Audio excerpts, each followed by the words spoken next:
And we are live. Yes. Did the message go off that it's live yet on YouTube? It's coming up right now. Yes, we are live. Great. We are live on YouTube. I want to say welcome to Tuesday Talk with Abet Shot. Those of us who went through priesthood training were elevated from abet to hemet netter or hem netter. But I'm still going to call this Tuesday Talk with Abet Shot because that's just what it is, right? That's how we started it. That's what it is. And I feel like Oprah when I say it. So I'm going to keep Tuesday Talk with Abet Shot. Okay. And right now I'm working on production for the show, and I'm going to have some music with it because right now when I'm talking and stuff, I want a little background music. So you're going to watch the evolution of Tuesday Talk this year as we add more technology and fancy bells and whistles. So just want to let you know of that. And thank you all for continuing to watch Tuesday Talk. Tonight we have a very, very special guests. They're a couple, and there's so much a couple that people typically refer to them as one, Manwasha Idu. We are going to be talking about femininity and masculinity, being in your divine feminine, being in your divine masculine, being in your feminine self and your masculine self. We've heard a lot about this. We've heard Kevin Samuels talk about it when he was with us. We've heard toxic masculinity, toxic femininity. It's all just a bunch of talk, quite frankly. You know, a lot of people talking about something. But from what I have seen, I have yet to see someone or a couple, even not even a couple, but to see someone who has made it their life's journey, their life's mission, you know, educating themselves on the topic with terms that are defined, examples, historical context from an African perspective. You know, that is something that we just haven't seen as of yet. And that's what we're going to see tonight. But before we get started with our guests coming on, when you come into the chat, please let me know where you are coming in from, okay? I see a lot of I see Ankin Ma'at Hemet Netersa Shot. That's Sanatan. Ankin Ma'at to you. And Krill Inspire. I don't know who that is. Ankin Ma'at to you as well. And for the record, Tuesday Talk does start at 8 p.m. Eastern Time. It's whatever time it is in New York City, 8 p.m. in New York City. Okay. We're about to have daylight savings time. Some parts of the country, most parts change, and like Arizona and Indiana don't, and things of that nature. I'm not exactly sure, but we're going to start at 8 p.m. New York City time. So everyone come on in. Oh, it's Corey. I didn't know. It's Corey. Corey and Siobhan. That's another couple that are like one. Corey and Siobhan. It's like, here's Corey, here's Siobhan. They're together. All righty. Yeah, so I'm going to get started with our guests. And as you come in, tell me where you are from. So without further ado, we have Mancho and Nawasha Idu coming on stage. Yay. Greetings. Greetings. Welcome. Thank you for having us. Thank you guys for coming on the show. They are incredibly busy and booked. And not just like fake busy, but like really out here. Some people are like, oh, I'm busy. I don't mean my Tuesday Talk guests. My Tuesday Talk guests are scholars and academics and have experience and know what they're talking about, and they're in high demand. Some people just be fake busy, but you guys, we were working on this calendar for a minute, so I'm happy to have you guys here. Welcome. Thank you for having us. Good. So before we get into all of the scholarly experience and things of that nature, can you give us a little history on how you guys met? That's a great one. We met at a car wash. At the car wash, yeah. Okay. So my sister asked me to go to the car wash with her because she was washing her new, I don't even know what it was, Explorer, I Yeah, think it she was a had, big truck. and she didn't want to go alone. And when we got there, even though she asked me to go, we didn't have all the supplies. So Mansha was the other car there at the car wash, but he was super prepared. So we looked across the bay and saw he had like a roll of paper towels. He had a whole car kit. So we decided that we would ask him for some paper towels. And I think my sister asked, we made a deal between the two of us that one person would ask and one person would give them back because we didn't want to try to, make it seem like we were trying to push up or anything. But that's where we literally met, is at the car wash. Mhm. And then a few weeks later, we met again. So Masho came into a store where I was working because he was getting something framed, a piece of art framed, and he knew someone who had a frame shop. So I happened to be working there, and as he talked to the owner and said, "I'm going to drop by and I'm thinking about getting this framed," the person mentioned my name and said, "Oh, I have this young lady who's working in there." And then Masha was like, "I think I know her." So he came in and said, "It's me. Remember me?" He had on some shades and he lowered the shades and said, Uh-uh. All the "From trauma. the car wash." And I was like, "Oh." And She then knew it was me when I came in there. I didn't know. But when he said from the car wash, I was like, "I remember you." And then he was so kind to visit with me a couple of times, bring me lunch, brought me my favorite drinks at the time to work. And Yeah, that's our that's the beginnings, our feminine humble side of the beginnings. story. I was smitten immediately, and Clearly. I was asking her, if I could marry her, basically. No, I was asking to connect with her, and she wouldn't give me her number. And she said, "Oh, I come here all the time." I said, "No, you don't. I come here all the time. Never saw you before in my life. We're from the Right. same town, but we had never met each other ever." And then my dear friend, he did have the frame shop, and I had a piece of art. He said, "Oh, your art is ready to pick up." I had got this beautiful thing from Kenya. It's actually upstairs in our hallway. Um, so he said, "I had this young lady," and when he said her name, I was like, "That's that woman from from the car wash." And so when I went in, that was it. I was like, and then now I know where you're at. So I Right. don't want to be forward, but I'll be here when you work again. I'll be here every day. So then we just began to talk and began to share, and I let her know my whole intention and whatnot. And now the whole story is a poem actually that we perform every year at Acoma Day. But that was the beginning of how we met, and from there we built a relationship. And I think I tell people all the time, working with thousands of people, when men meet women, immediately they put them into one or three categories, and you know um, wife, potential wife is one of the categories. Sexual conquest is the another category, and then a friend with benefits. We don't. I read an article this year that said for women it takes about 14 weeks for them to quote unquote. We don't use this term, but this is what the article was about. Fall in love. For men, you know how long it said that it takes? As long as you can see her from head to toe. 8 seconds. See? Your girl was right. That's about 8 seconds. And yeah, and so what I tell women all the time as a therapist, as a relationship coach and clinician, men know as soon as they talk to you what they want from you. Mm. If you can't figure that out, if you don't know that, it can be very devastating to you because men don't have to figure it out. They know before they come up to you.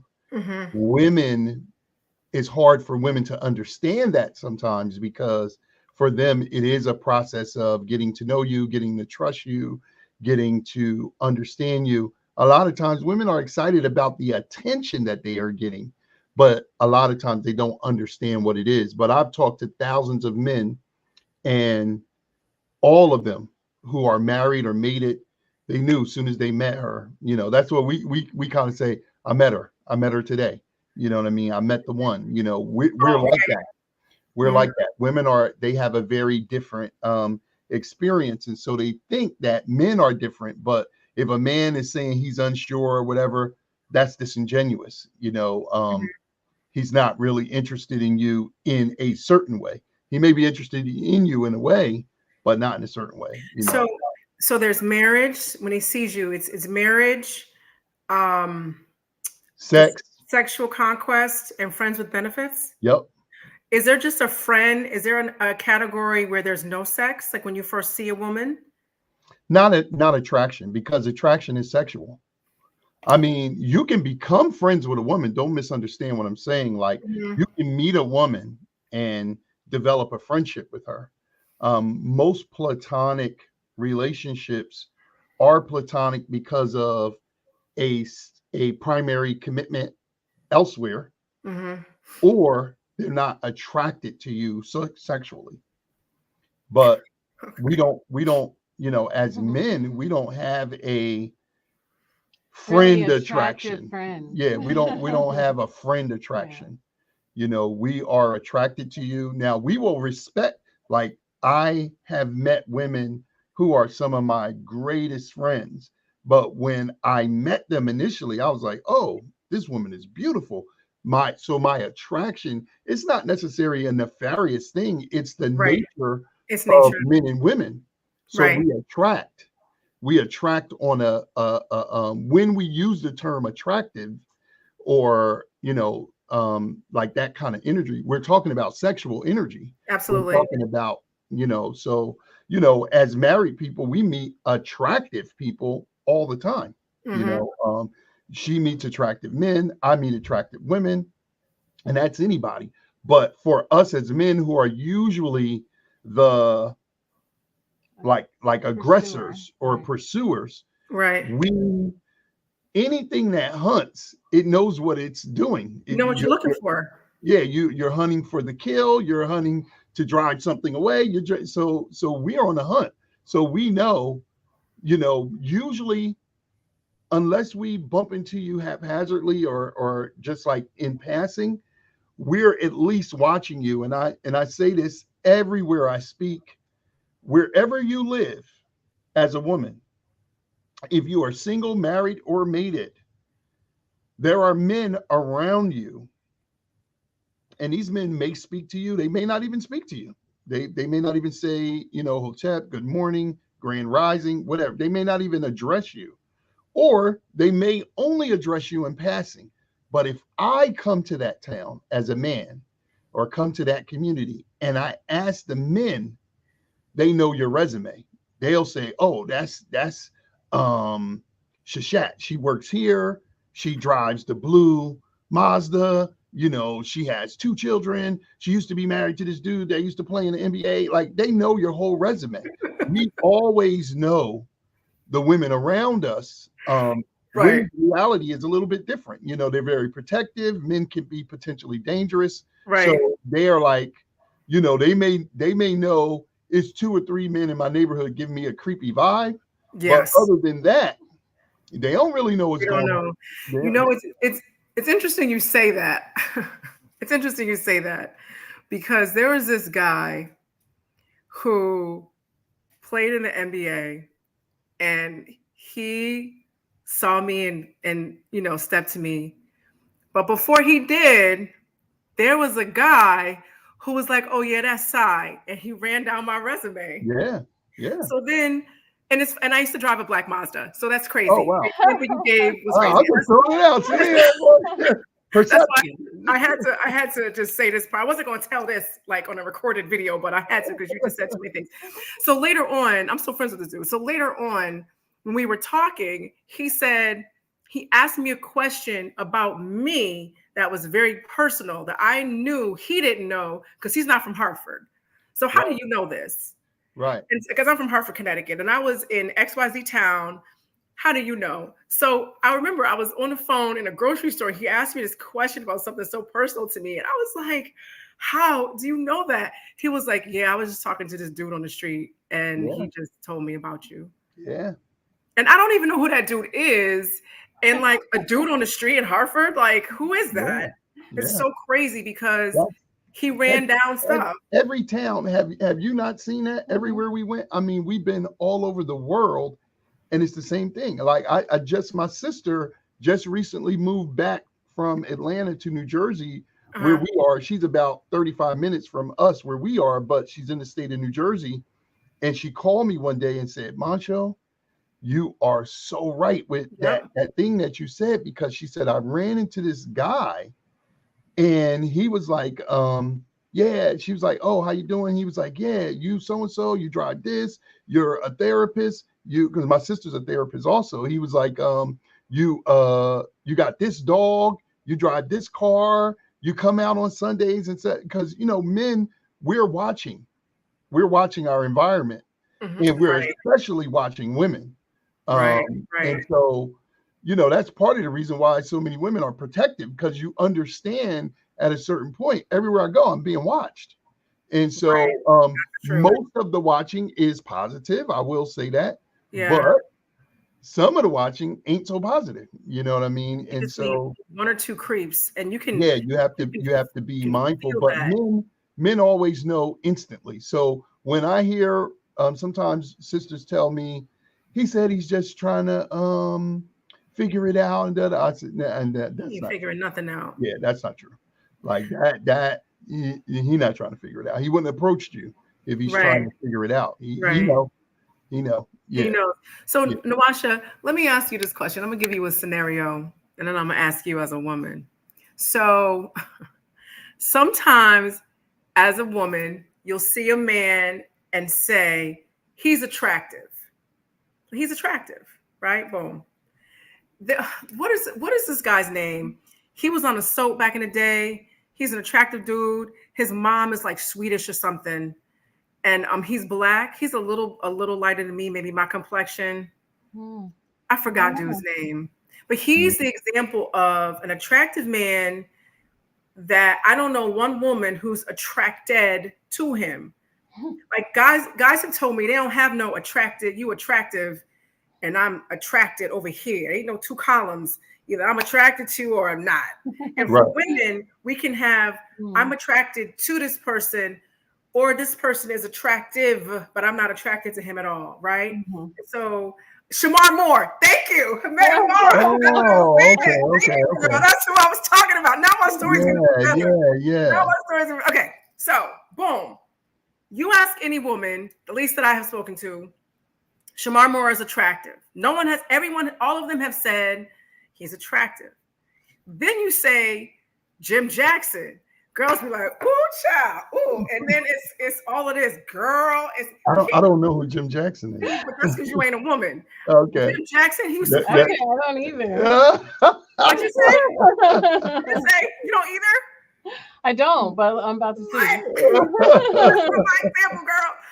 Okay, that's Jim Jackson. Jim Jackson that used to play. He used to play Ohio State, and he used to play for the Mavericks and a whole bunch of teams. Yes, yeah. He used to date Halle Berry back in the day, right? And the trail, who knows? But the point is, the man is fine. And so you can take. Is that Sister Mbara? Yes, Himette Mbara. Yes. She's the one who gave me. Hey, we love you, Queen. Yes, she's amazing. And on a sidebar, it's really great being a priestess, like still learning and having Ntepia Nika and Himette Mbara as examples. Absolutely. And sometimes before I say something or do something, I'm like, I think about like, what would they do, or have they done this? I'm so serious. I use them as examples more than they probably both know, like on a regular basis, as I kind of grow into my own space. But anyway, I digress. Himette Mbara gave me Shamar Moore. So yes. So with that, I had a boyfriend, right? And I loved him. He was great, blah, blah, blah. I wasn't necessarily attracted to him, but we met. He was nice. We started dating, and I loved him. He's a great guy. He was a great guy.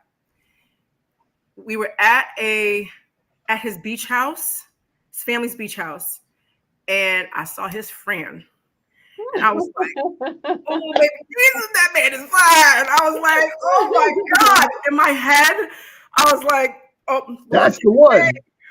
No, I was so attracted to him. It was nuts. So but I had my game face on because you can't play a man like that, right? So I'm just sitting there like, standing there like this. My brain is doing flips, right? And I said to myself, that might just be his friend. He might, just be dapping up, blah, blah, blah. Come to find out, that's his boy. They tight like this. There's the group, and there's the group, then there's like this. And he was in this, he was here. I was like, dang, I'm gonna have to see this dude every time I see my man. I had like lust for his friend, which is the truth. We talking about it. We talking. Right. But there wasn't the same kind of love that I had for my boyfriend. Mm-hmm. You know what I'm saying? So my question is, and you can answer this pre-marriage, as a woman, what it's like to see a man who's attractive, but you're not attracted to him, or you just be all lusty when you see like Jim Jackson when he battling Karl Malone and he ripped his shirt off because he was all excited and you were drinking wine with your friend. And we were like, oh, very specific. All right. I'm saying, listen, if I want y'all to talk, I'm gonna talk too. So really to narrow down the question and for the conversation, what has been your experience as a woman when you are, attracted to, men in a way that's natural and normal, especially, when you're already married? Mm-hmm. I think the qualities that bring love, it is different from lust. So we have a kind of complementarity in that your physical body, and this is, according to African indigenous science and art, the things that you're attracted to represent something. So even for men, if a man is attracted to height, a man is attracted to breasts, some men are attracted to ass, right? People are going to be attracted to different things because of what it actually means for them. And it's very subtle. And I would say for most people, it's in the subconscious. What you can be attracted to in lust, like sex, desire, definitely for women, there's some element of intensity, passion, even sometimes danger, right? That doesn't necessarily equal love. It might actually be diametrically opposed. Like what you find really, really, really sexually attractive, you might not actually have love for that person's personality, right? Or that style. So I think lust comes from your preference in what speaks to you in a subconscious way. And that can be skin color, hair, body shape, build. Like, so sometimes a woman might want to feel smaller than a man, right? So I typically find bigger men attractive, like sexually, because I'm like 5'10", like pushing a good, 180, 190. So I'm a big woman. So I like men who are bigger than me. Right. Sexually, like in a lustful kind of way. I can still say that a man who's like 5'8" is very good looking. And I think that what comes with women, we look at the details a lot of times. So we can look at someone and say they're very symmetrical. They look clean. They have a great smile. They have a great voice, and they are very attractive. And we can still not be moist. Right. But then it's like, oh, this person who might even be like a little rough around the edges, but something about them is very sexually attractive. And that is something that I think people don't really acknowledge. Sometimes for women, you have to be attracted to the person that you love in some ways, but because of like what Mansho's saying, if you're with someone and you come to love them in 10 weeks, 12 weeks, 14 weeks, 16 weeks, you love a lot about them. And you want to, typically when a woman loves a man, to align with them, it's something about their character, and it's something about their value system and belief system. And you're trusting and opening yourself to the man. But then there are times where you're not necessarily even considering, and this is not, it's not a good thing. You're not considering alignment. You're not considering trust or Right. opening. It is something that is lustful. And I think that because we don't know about lust, we can confuse that for love when we're very young, that we're just Right. attracted to someone. And so we stick with them. And then if we do end up in any kind of intimate way, spending any kind of extra time, we might force the issue and say that it's love. And Right. then other times we don't know how to have passion in a love or in a relationship that is grounded, that is safe. Sometimes when you're in a culture that's been oppressive, hostile, and you don't have great examples, you Right. cannot actually feel excited or aroused or attracted in a relationship that is calm, in a relationship that there's actually grounded, genuine love. There are Mhm. some people who have they have an expiration date. So like, oh, the first year is infatuation, the second year is interesting, the third year might be a challenge, and then we're done. Because like once Mm. there is the other parts of love, that definitely have to come in. A lot of people don't have the stamina for that. And typically men know that they only would entertain someone, they would only want to get to know someone that they're also physically attracted to. So Right. they have a different challenge than we have. Sometimes men have a challenge when women change, like when women's body change, when you don't look the same as you used to look.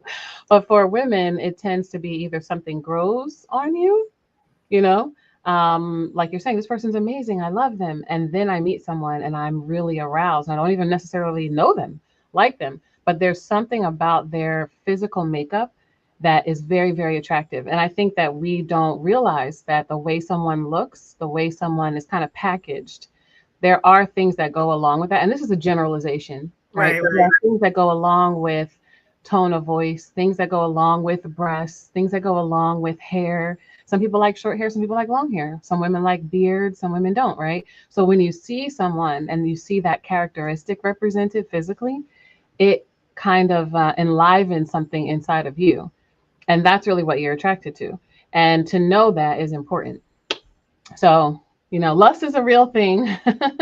Desire, the way someone talks, smells, if something is familiar to you, Yep. or Yeah. even if it's like very enticing. So if it looks like a person if someone looks like someone that you used to love or used to have a crush on when you were younger, or even like a friend, ironically, a friend of your father's, or, like that kind of love that little girls have, like, oh, I trust Mhm. this person. This is so fun. And this person is what looks good and is comforting. Later on, it's so subconscious, but you can be like, I just have a thing for fill in the blank kind of men.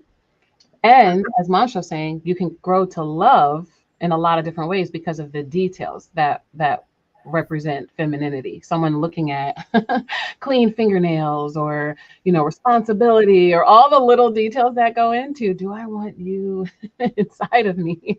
That is, Oh, there's a lot of yes. details, Yes. you Yeah, know? I think for men, I think for us in general, you have to we learned a business concept a long time ago, and we started to share it as a relationship concept. So we had early on in our business, our counseling business at Home House Initiative, we had this coach, some white girl. She was really good. She said, you have to proof your business. So your strengths and weaknesses. You have to proof your business.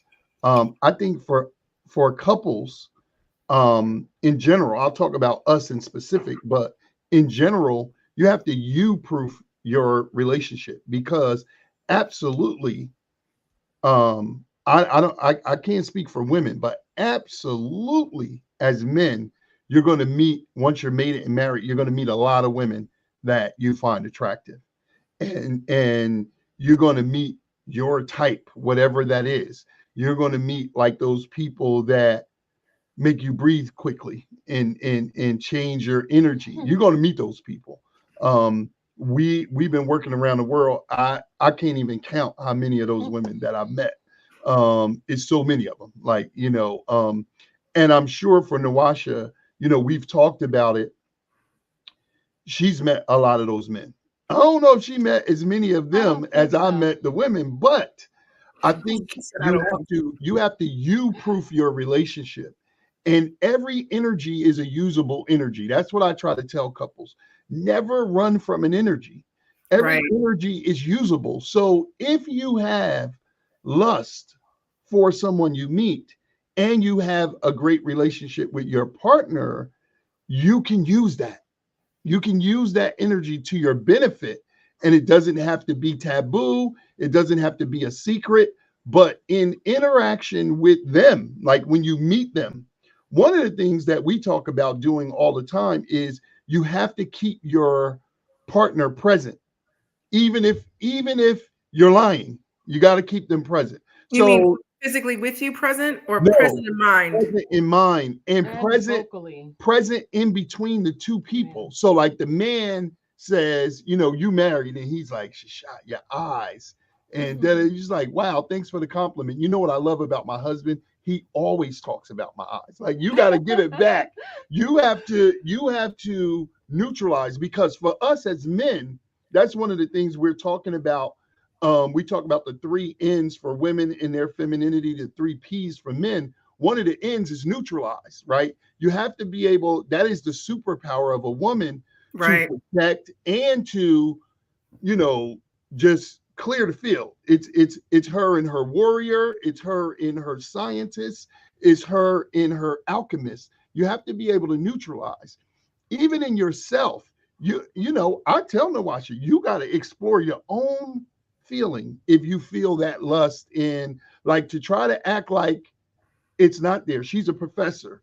You'll be hanging around a science lab, or you'll find yourself doing something where this attractive man is, and you don't know how to, you got to explore, but neutralize your own lust. But because men come on to you a lot of times, you have to have me present, and not just me, but our relationship. You know what I mean? Because you might meet somebody, and here's the truth. You might meet somebody who's just better looking than me. He's just, he just got something for you, like a type that you might like. Because sometimes for women, we're in love with a man, as you said earlier, who may not be number 1 on the list of my type. But then your type comes in, and he's seeing that, because men are very perceptive. A man knows, just like we know in 8 seconds if we're feeling you, we also know within a couple of minutes if you're feeling us. And so what will proceed after, I tell women all the time, you want to get a man up off of you? Because we don't feel the rejection. We don't have that rejection gene like women do. You reject a woman a few times, she'll go away. But you can reject a man 30 times, and he'll say, oh, you waiting for 35. Let me keep pushing, right? So you have to tell men this: I don't find you attractive at all. Damn. You know what I mean? And when you say that, that lets a man know, now, if he keeps pushing, now you got a real problem. This is a man who could potentially hurt you or do something. But most men, if you say to them, I'm not attracted to you in that way at all, sir. Like that is like, that's the dagger. Like, you know what I mean? So I think you got to you-proof your relationship. And when you meet these people, you have to, keep your partner present, or the relationship present. So like, I like this watch. Oh, I think my man would look great with this watch on, or what, whatever it is, you got to keep that energy present, because if not, you'll lose yourself. Now, fortunately, we're not absolved from it, but fortunately, we've been together long enough that we've kind of grown into development. But one of the things I did, because my lust meter prior to meeting her was off the hook, like I was a prototype of this. Another study that I read, people polled say that 85 to 90% of the people they've had sex with in their life, not the number is inconsequential. It could be 200-300, or it could be 4 people. 5. But 90% of them, most people would not have sex with again. Meaning that the reason that we're having sex with them is not because of, sometimes it's not because of attraction. Sometimes it's not because of like for us, and it goes both ways. Women can feel pressured and say, okay, let's just do it.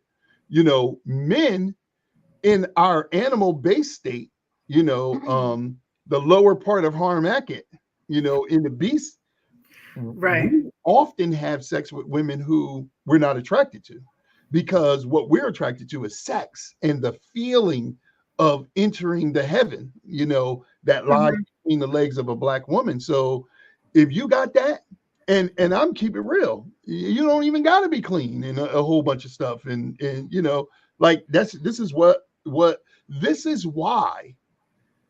the sexual energy of the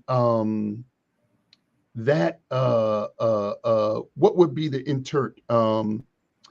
It's not Het Heru, but it's the ravenous sexual energy. Maybe that is Het Heru, but Feminine. The feminine. Yeah, feminine. So let me give you a pop culture. This is why every man, despite his moral ethical code, when you look at the Cardi B's, the Nicki Minaj's, the what's that other sister name? Sexy Red.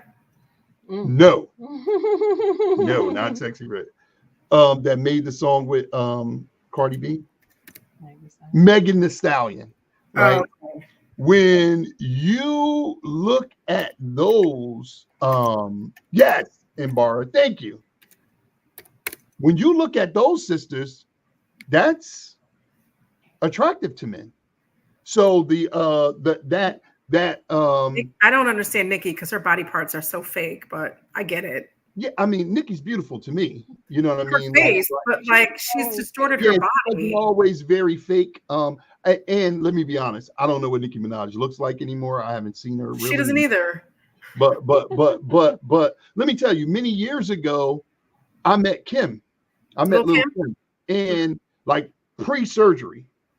Gorgeous. And I was like, at the time, like, this music is crazy, like I was dancing to it, like, we shouldn't be listening to this. This is crazy.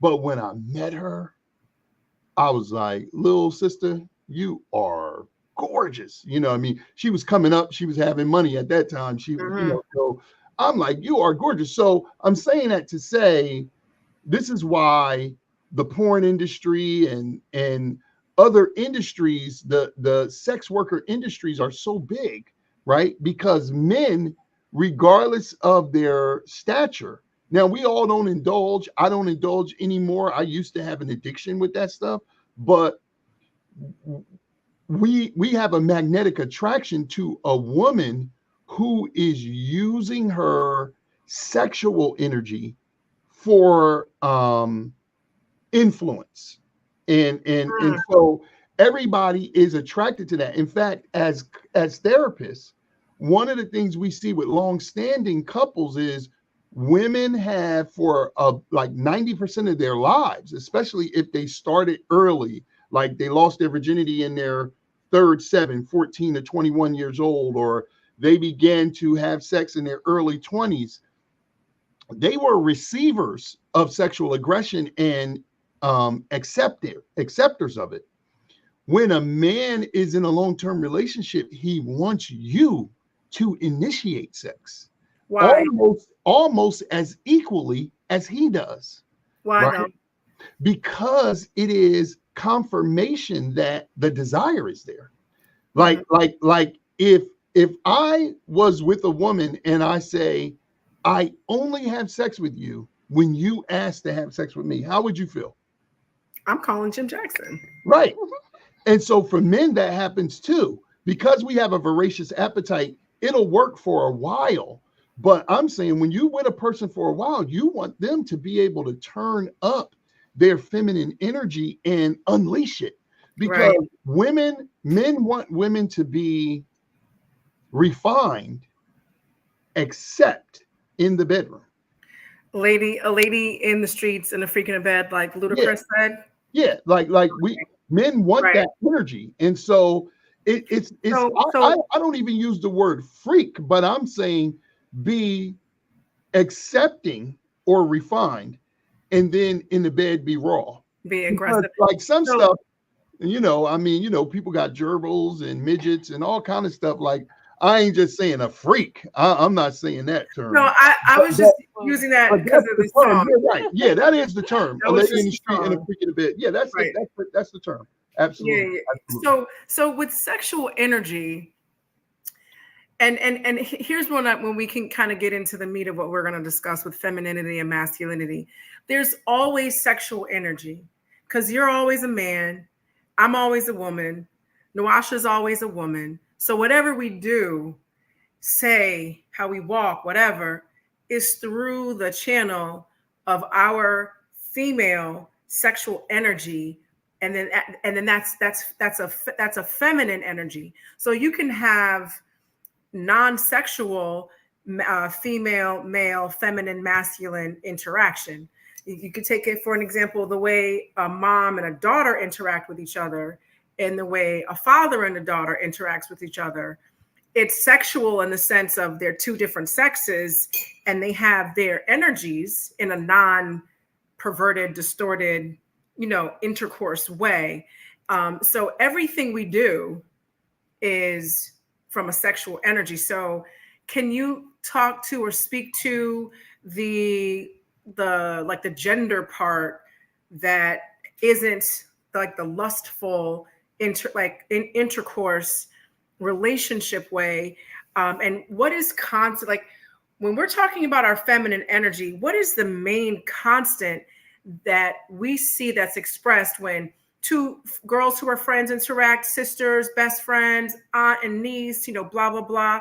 What is that like constant strain that is femininity, where you've got to be more in your feminine energy? I've been told that by a few guys. You're not in your feminine energy. They haven't defined what it is or what it's not or why it's not in feminine energy. The closest that I could ascertain was I didn't do exactly what this man said, and because I didn't do exactly what he said, I'm not in my feminine energy.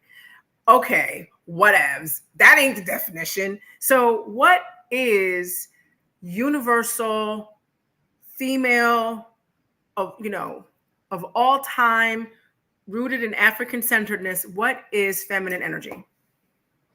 Women, I'm gonna let Nawasha go, but I'm gonna tell you this. Women don't like when I say this, but I'm gonna tell you this. Women who talk a lot are never seen as feminine. If you talk a lot, you can't be feminine.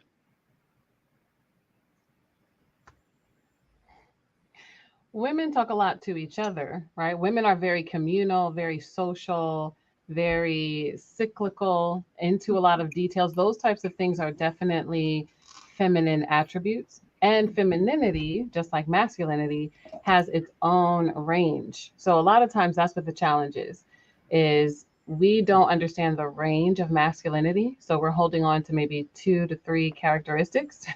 We don't understand the range of femininity, so we hold on to 2 to 3 characteristics. Mm-hmm. Typically, women are very active internally, where men are active externally, and we are very social and communal. This is why women, even all around the world, you'll see women go to the bathroom together, or women, Right. sleep over each other's house, or visit when you have a baby.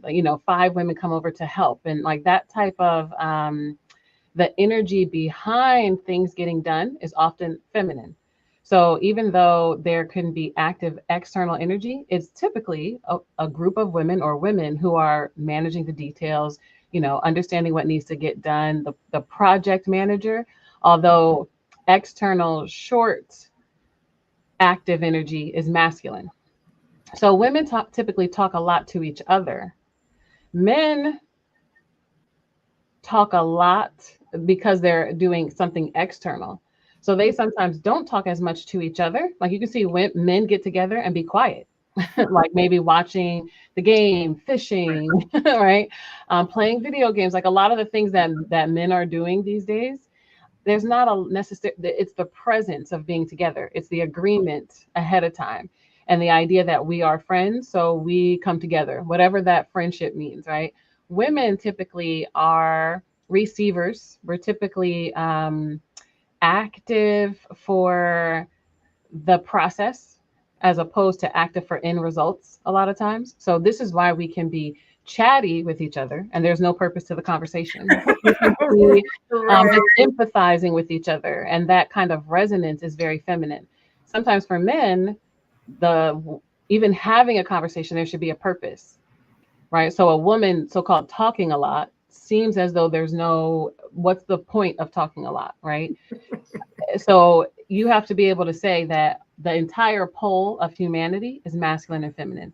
There's Right. definitely gender when you think of indigenous African culture, but it's infinite, right, in how we're going to express each to whatever that masculinity or femininity is, because we're never going to duplicate souls, right? Again, from an indigenous perspective, you're here as your one time, right? You're never going to come back to the same parents at the same time in the same location.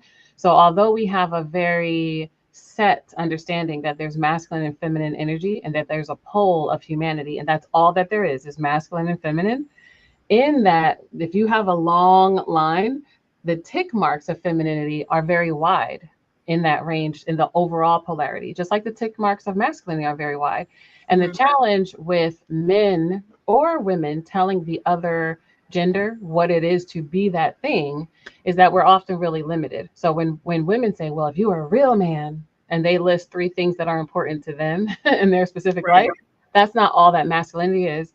Just like a man saying, well, you're not being feminine because you're not listening to me. There's submission and there's agreement. And then every woman is also a sovereign human being, right? So you have to align with the man that you will want to listen to. So Right. you can't just blindly listen to anyone and be an Right. adult, right? So men have to understand the kind of femininity that they want to align with, and women have to understand the kind of masculinity that we want to align with, because we often misjudge and we'll say, oh, I want a man who, the list that people make and all of those things that they are fantasizing about something's feminine or something's masculine. Often when you get that thing, you realize that that's not all that there is. Right. Or that that's not actually even the most important thing once you actually get it. So if you're like, oh, I want a woman who's clean and smells good and is quiet, and then when you get with her and she can't take action, or she doesn't speak up for herself, or she can't influence you because you just want someone to be quiet, then you realize this isn't the kind of woman that I actually want. There's no Right. inspiration when I acquire this thing. But this happens to us a lot because we're in this external pursuit of everything. So external pursuit of a relationship, external pursuit of money or material gains, that often when we get it, we're like, on to the next thing, on to the next thing, on to the next thing. And that Never happens in satisfied. intimate relationships as well. So we have to be mindful of the process. There's a process to femininity, and femininity is going to change even within the same woman. Who you are and what you love, you have a soul print, a heart print, like we talk about, kind of like your fingerprint. You have something really unique to yourself.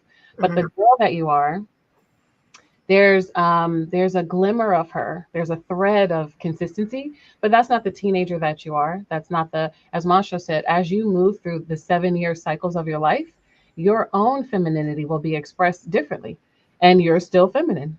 So this is what people have to understand is, I'm a woman, so by default I'm feminine. Now I Right. will say that a lot of us as Black women are overly masculine as defense. So we're going through a coma queens right now, which is indigenous femininity, returning to indigenous femininity to lighten the heart. So a lot of us are burdened. A lot of us are doing too much external action and not enough internal reflection. A lot of us feel like we're slaves or overburdened by work, by expectations, by limitations of other people. And so what happens is we're in a kind of defense, pretending or forcing an issue. And there's power there's direction, there's strength and femininity. This is what our ancestors knew when Mhm. the Netzeru were in these sacred pairs, that there is gender and there's polarity and there is correspondence in that. Mhm. And you should be able to express your range of the part of the pair. When you start pretending to be the other part, you throw yourself out of balance. And men do that sometimes when they're being too passive. That's too much femininity. And Right. we do it sometimes when we're being too active and forcing things. It's too much masculinity. Yeah, I'd say that a woman who talks a lot is not feminine in the perception of men, but men cannot define femininity. What we can do is tell women what we accept or not. Similarly, women cannot define masculinity, but they can tell men what they will accept or not. Men who don't do a lot are not masculine. Nope. So in order to be masculine, you have to be a producer of something Of something. in the material realm. So every man that is masculine, he does something and he does it well. Every woman who is feminine, her words are, she really has a Tahuti energy, because in this era, um, feminism has been a disease reaped upon Black women, and passivism has been another disease reaped upon Black men. And so we got a whole bunch of finger wagging, talking women who are uberly masculine and not attractive at all. And we have a lot of passive men processing and not doing anything, and they're not attractive at all. So we have to understand, as we say in the Coma House Initiative, men have three P's: they provide, they protect, and they Mhm. prophesy. Women have three N's: they nourish, they neutralize, and they nurture. Now, as Nawasha is in the rites of passage, a Coma Queen right now, I am in a Coma King.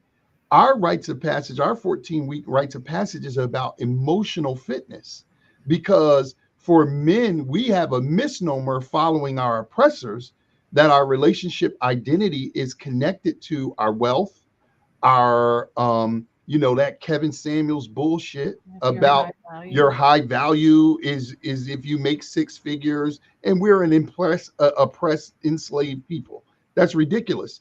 But we think it's our job. So a lot of our clients are, right now we're working with a lawyer, a doctor, a pilot, and people think that their status, we have a new couple and they having conflict, and they talking this ridiculousness about, he thought he dated down and she thought she dated up. There's no such thing. and That's and, and the reason they were saying that is because his career is, he makes a lot of money, this particular guy, and the sister that he's with, she never dated a man like him before. So she thought she dated up and he thought he dated down. Well, we in the sessions and he crazy as hell, and she not. She got her issues. But so the point that I'm saying is that when we look at these things from a cultural paradigm, we Mhm. have to understand that in our legacy, in our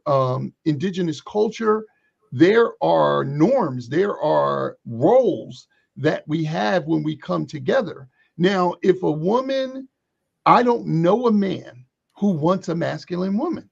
I don't women will say men are out here are not serious. I'm educated, I'm this, I'm that, I'm that. And I tell sisters all the time, so what's the problem? They will say. I would say the problem is we don't find you attractive. Damn. You're beautiful. You're a physically beautiful woman. You're a lot of things that you're saying, you're intelligent or whatever, but your energy is not attractive.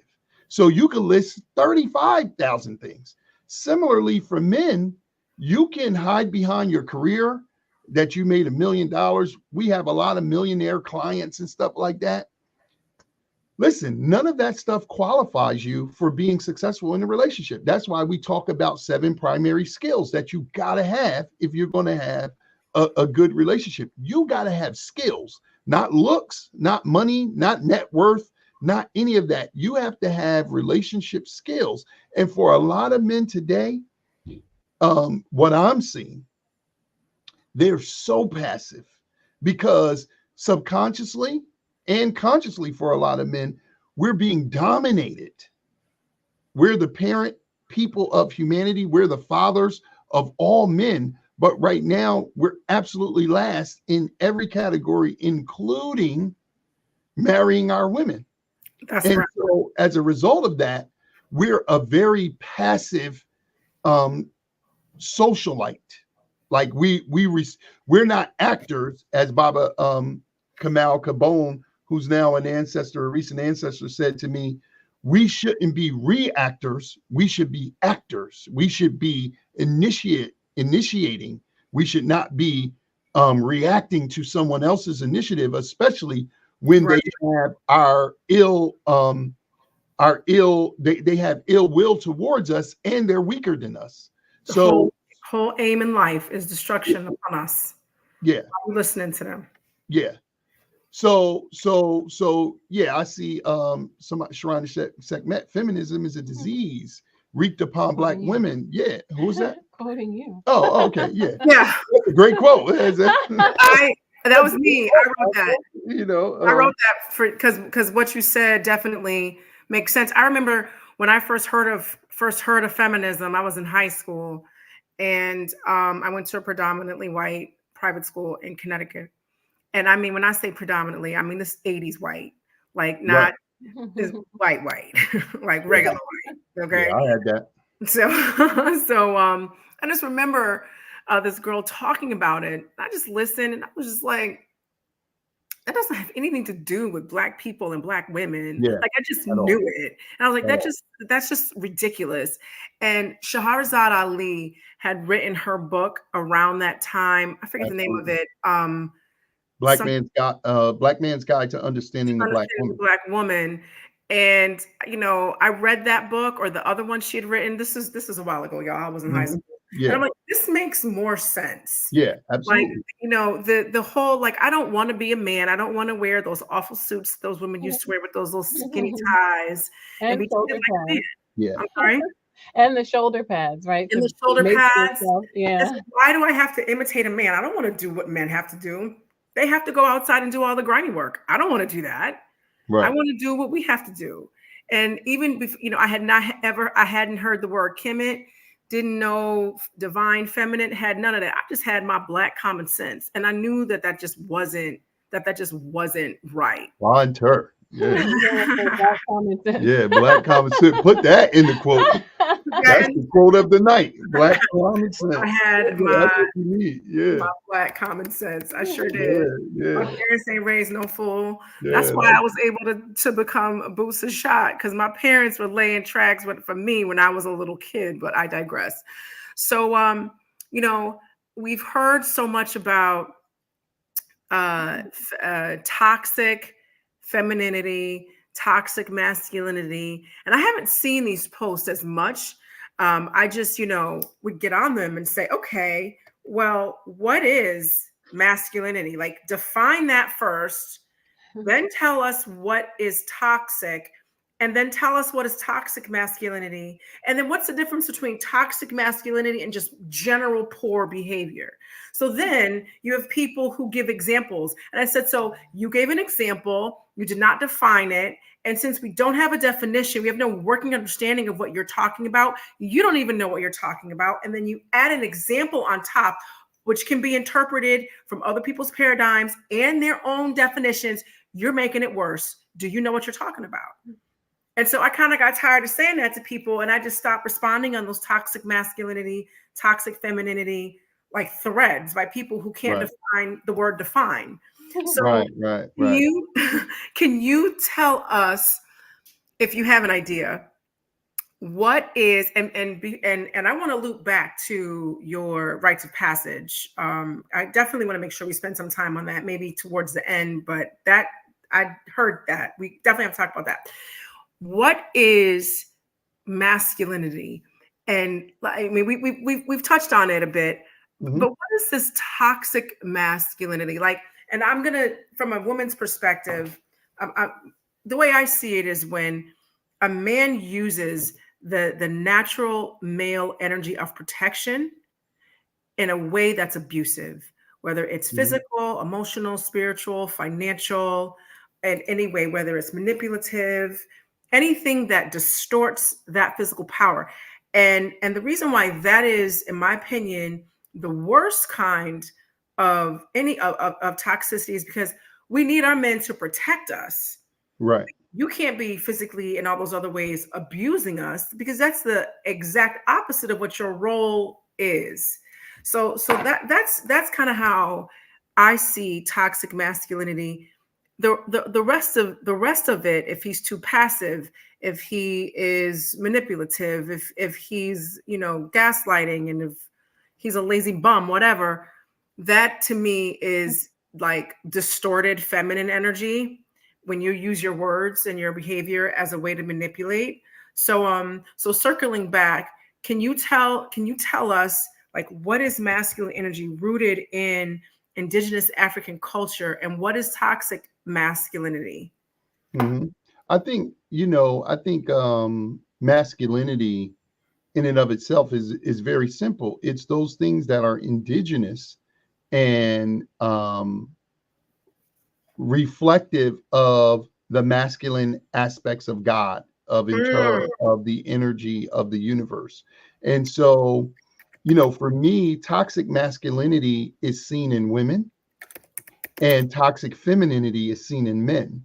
The reason it's toxic, because the word toxic means anything that is causing harm, knowingly or unknowingly. And here's, so the white man, I was just trying to look up his name, I've forgotten his name, but it's a social behavioralist that came up with the term toxic. Or I think it's a woman, it's a group of people. It's three of them. I can't remember their names. I can see one of their faces, but in my mind's eye, they came up with the term toxic masculinity, and they made it up. of course. And what they, it was a refinement arm of feminism to bring this, word, as we do a lot in our work that we got from our dear Senor Baba Heru Ankra Samad Sepata. We do word purge and word cultivation. The Mhm, word toxic masculinity was cultivated from the feminist movement, which mhm, is, be clear, 100% the creation of men. Women didn't even create the feminist movement. mhm. So we have to be clear about that. And they were um, they were forced into it or put into it directly or indirectly. Directly, where they were just agents, like Gloria Steinem and others were being paid agents to enact its aims. Indirectly, white men created an environment that would make women align with femininity and then put femininity in their face. So it was a natural inclination, because women were looking for empowerment, being in a misogynistic, sadomasochistic culture that white men. So they say, hey, we're gonna create you in a pot that you didn't mean to be put in. We're going to put a fire over here, and then we're going to turn up this pot here. So you're going to jump out of this into that, and that's what happened. The aim of um, feminism was to destabilize Black families. That was the aim of it. Yep, And so that's a it fact. was through the lens of these powerful, beautiful Black women that feminism began to attack. Now, because so many white women aligned with it, when we look at it, we think it's a white movement for the benefit of white people, but it was created by white men, and the Rockefellers and others are now admitting to the fact that they created it, and they hired Gloria Steinem and others to actually enact it. And then there was a contingency group that just joined it because they were already oppressed and beat up and hurt. But so I think we get really spaced out when we're talking about, look, feminine and masculine. Femininity is those social characteristics that are naturally occurring in women. Masculinity Great word. is the social and behavioral characteristics that are naturally and indigenously occurring in men in our interaction. So there's a biological masculinity in terms of our pH. There's a biological femininity. There's a auditory tone that's masculine. I like, for example, I like women that have a heavier tone in their voice, You right? Like do. my wife, yes, You I love do. it. I love it. I don't like women with very high pitched voice, and nothing wrong with you, sister. If you got a high pitched voice, what is my preference? I already got my wife, but she has a low resonance in her voice, and I like women with that kind of tone that is a little bit heavier in the register of, but it's still very feminine. It's not like my voice at all. So So I've heard that. I've gotten compliments on my voice. I've had men, a couple men here and there, tell me it's sexy. What yeah, makes sultry, yeah. what about it? What does it do to a man when they hear a deeper register feminine voice? For me, it's the ultimate. It is the sound of nurturing. Ooh, That's what it is. oh, I love that. Yeah. That's so dope. So when you think of what nurturing is, that voice, the voice you have, the voice my wife has, that's what it sounds like. I meet a lot of beautiful sisters, and they have like, like it's just kind of like that doesn't.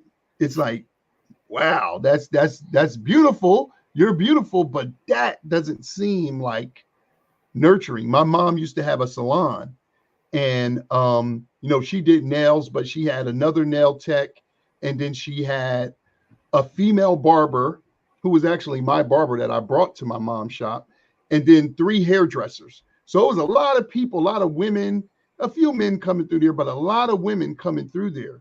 And we had this one client named Jeannie, and Jeannie had like the squeakiest voice. Like it was, you could hear Jeannie. So my mom had her salon in the lobby of this building that we lived in. And it was like a restaurant there, a store, a gym, and my mom's shop. And when you entered the lobby, it was a big spatial lobby. When you entered the lobby, you could hear Jeannie's voice in the, it was like, and I used to be like, Jeannie, when a man is with you, he loves you. Because Oh, that voice will drive somebody nuts, But that was just a joke we used to have.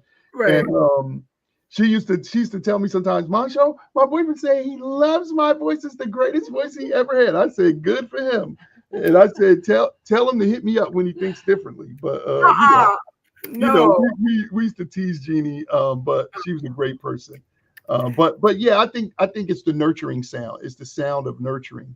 And And I think that like what you were saying about the misogyny, I think that is the toxic masculinity. Like I think people have to, everyone wants to coin a phrase. yeah, It's kind of like alpha male and all of narcissism. those, and definitely people using the counseling terms. But I think that really what people are talking about is what you said. If you're using what's naturally masculine, but you hate women, right? So a lot Right. of men hate women. They don't like Absolutely. the way women think. They don't like the way women talk. They don't like the way women move. And Absolutely. a lot of women hate men, right? Absolutely. So that becomes what makes it sick. And so if something is toxic, that's where we find ourselves right now, where things, we don't have skills, we don't have endurance, we don't have love between us.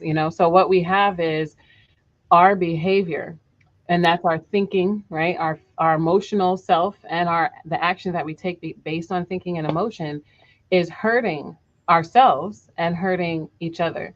So Yeah. that's what makes it toxic. And I think everything that you don't like doesn't fall into that category. So like when a man's like, hey, well, you didn't listen, you're not being feminine, that's just might be what you don't like. And if a woman says, well, you told me this and you said that and that you're being toxic, that's not, people say mansplaining and toxic masculinity. There is sometimes a man taking possession and taking control, to the point that I saw a video floating around on the internet. This was a young white woman who was a golf pro. She's a professional golfer. She was working on her swing in one of the little cubicles, like just a little by herself doing this one thing, doing the next thing. A guy comes up to her and is like, hey, you should really stand like this and this. She's like, oh, well, I'm just working on my, before she can even say a sentence, he cuts her off every single time. He tells her how she should swing. And she didn't even, she's like, okay, she just wanted to get back to what she was actually doing, which was training. But he thinks that he knows so much more than her, right? Those are the types of things that end up being toxic, right? You're using your, what could be protection, what could be guidance, but you don't know anything because you're a woman. Right. So the tone of what could be actually, I have something to offer, it becomes dismissive, or you're looking at a woman as though she's an ornament only, Yeah, like, and just don't absolutely. say anything. Like, those become the things that you're using what you said as your natural ability to be stronger, to be louder, to that you could be doing to protect. You're using that to diminish a woman Yep. because you actually don't like women, and you don't expect them to be better than you in anything, to have any kind of intelligence. You're like, oh, golfing is it's a man's sport, so I'm just gonna come up and tell you everything. And this must have gone on for like about 3 minutes. She was recording herself to actually train and watch her own videos. And this Uh-uh. just happened to happen that a guy walked by like, you should really do like this. And she was like, okay, well, but and then no, if you just listen to what I'm saying, this is what worked my. And it went on for like 4 or 5 minutes where she was like, all right. And she never said, I'm a professional, sir. And that's what she should have done, was to meet with a little bit more masculine energy and More let him know, assertiveness. hey. Right. But I think it was an interesting Yeah, display, it because this is is. often what people are talking about, that they're not necessarily labeling correctly. The behavior that you're seeing is coming from somewhere. It's coming from your thoughts, and it's coming from your feelings. By the time you actually see something, which this is also indigenous culture, that's last. By the time you come to any physical reality, it's already been a thought. It's already been in Right. the ether. It's already been in your heart, right? In order for you to make it manifest in physically. So by the time we're seeing something that's really hurting us, it's coming from our thoughts. And these are not indigenous to us. It's not indigenous for me to hate the masculine version of God.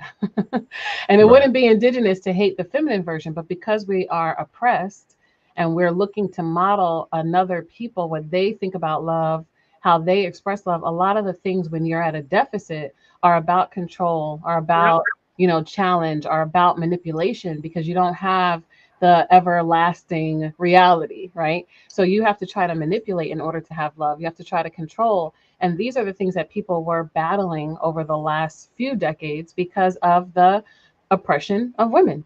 That was not our challenge, though, as Black women and Black men. That was not our problem. Borrowing and then labeling it feminism, like, why would someone not want to be feminine, right? So Right. there's this kind of mislabeling where people don't know what they're actually subscribing to until it's too late. And when you model something that you're not, you're essentially pretending. It's a strain on your energy. It's a strain to your vitality. So after a couple of decades, even women are like, you know what, this way of work is not good for me. Even though I want to work, the masculine way of doing it is not good. This I way of learned thinking, years I ago. want to do, right? So we did all the things that men were doing. We joined wars. We have done every profession. We've opened up our own Played businesses. football. We've done it all, right? As a way of being so-called equal, instead of understanding that we're already equal. We're already made to complement each To other, and compliment each other. therein lies the Absolutely. balance, right? It's Yeah, not literal equality.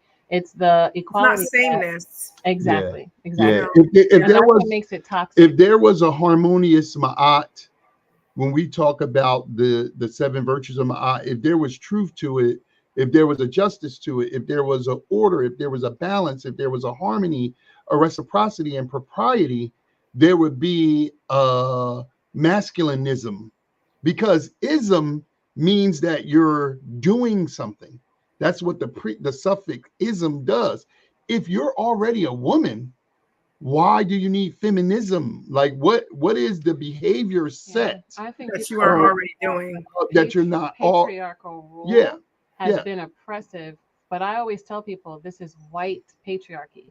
The a male rule, there's nothing wrong with male rule if it's in Ma'at. There's nothing Right. wrong with feminine rule, female rule if it's in Ma'at. absolutely. What has happened is we've labeled patriarchy as permanent oppression. And that's not the case. Around the world, that has not been the case.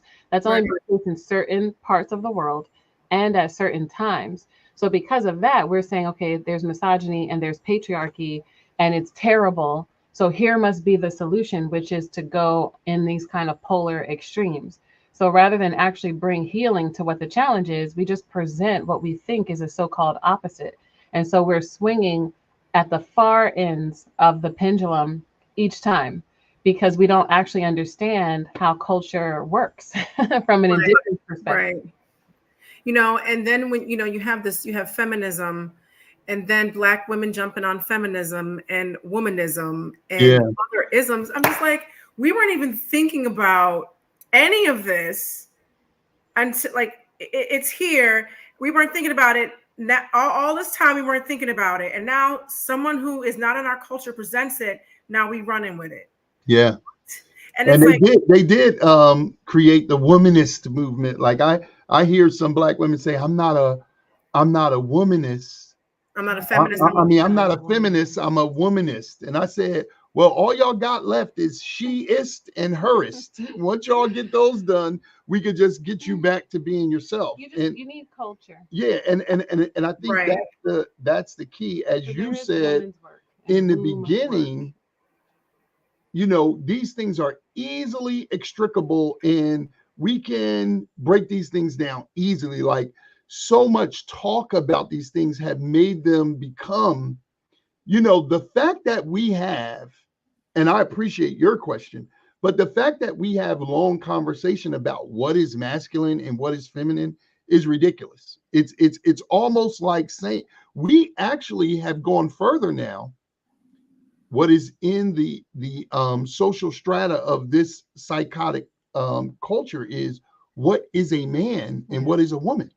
That's the real conversation right now. Like, who can define what a man is? And I like what's the white guy? I can't remember his name. The doctor. He said a Dr. woman. Phil?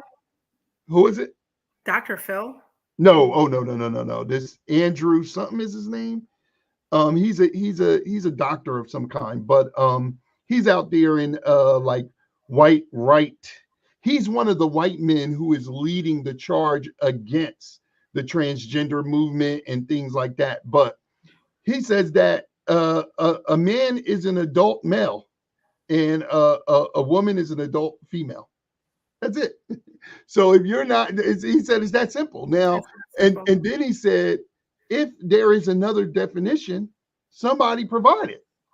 And what people who are bending or in gender confusion are saying, we don't know what a man is or a woman is. Nobody can tell us what that is. And I think that it is very profound that we as a group of people, now I'm talking about Black people, have allowed ourselves to even enter into those conversations. We should refrain from those conversations and say, that's y'all madness. That's not us. We have a 25,000 year recorded history. That's right. Of who we are and how we effectuate who we are. So whenever I see Black people, it just goes back to what we talk about. Who do you listen to when it comes to relationships? Who do you entertain?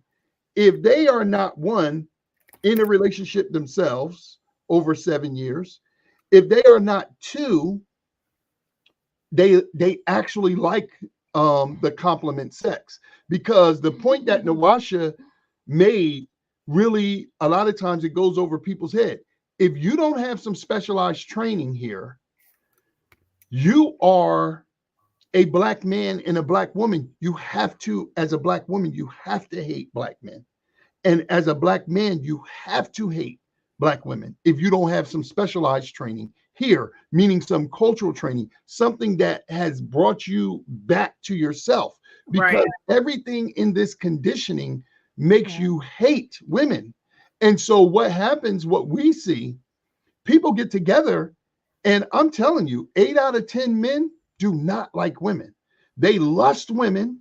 We have a term that we call lust hate. It's not like it's not like hate. It's or not love hate. It's lust hate. I have a lust for women, but I don't like the way they are. And for women, Similarly, many of them have an attraction to men, but the way men actually are, most women do not like it. So what happens is they get into relationships and it's actually hell because I don't actually want a man. I want the delusion of what I think a man is. And for men, it's I don't actually want a woman. I want the sexual gratification and pacification that women provide. But I don't actually want a real woman who has her mind and her social energy. So you got to be in a relationship 7 years or more. You got to like black men and women.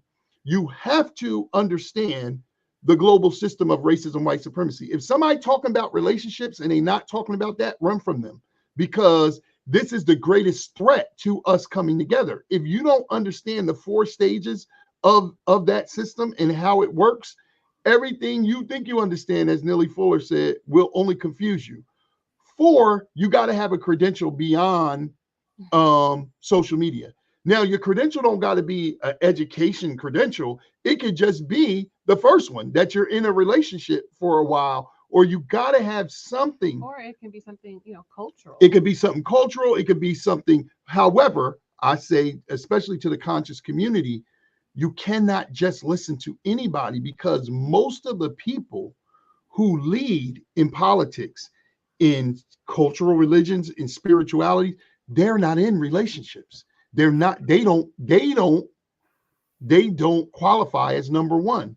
But you got to have some other credential. And then 5th, you got to have a system that works without you. So whatever you're teaching people, it doesn't become the cult of personality where like you mentioned Kevin Samuels at the Outstart. And I had written to Kevin Samuels and I wrote a piece on Kevin Samuels that got picked up. Pieces of my piece got picked up by the Root and the Griot and a whole bunch of right. So I wrote a letter to him. I invited him to come to the Black Love School. He came for a minute and left, right? But what blew my mind about Kevin Samuels is he didn't provide a solution. And a lot of people will argue me that he provided a solution. He did not. And he wasn't in a relationship. And so how is he touted as a relationship expert? Because this is what it is.